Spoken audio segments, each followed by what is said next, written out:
伫新竹县新埔的文山路这段呢，是当地上班时间的重要车路。也毋过，昨下早的时阵，煞发生一件事故。这原因就是闪黄灯的这个号志熊变做是红灯，了后又搁转做是青灯，有2台车闪袂负转，安尼弄做伙。而且呢，后壁迄台车这车内坐的，哪像就是非法的移工。伫个事故发生了后，全部拢走了。上班时间，民众驶车准备通过闪黄灯的路口，毋过煞熊一秒变做红灯，驾驶赶紧打档啊！结果后一秒红灯又搁变青灯，害后壁车闪袂赴，直接弄到头前车的后斗。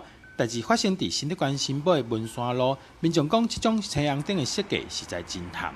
那状况真的太离谱了，你那个灯号，我们都照着那个灯号在行驶的嘛，你这样1秒变黄灯。然后1秒又变绿灯，那你这样驾驶人根本没办法开车啊！除了青红灯的问题，这件代志发生了后壁，甲人弄到迄台车顶悬，车顶哪像是有几个多亿外籍移工，车祸发生了，人就走去，敢若剩互人弄到驾驶留伫现场，驾驶也真无奈，唔知要找啥人讨赔偿。后置的问题，它时间判断问题，然后就又遇到造逃的是逃逸劳工的话。会没办法去追究责任，要哪个单位做负责？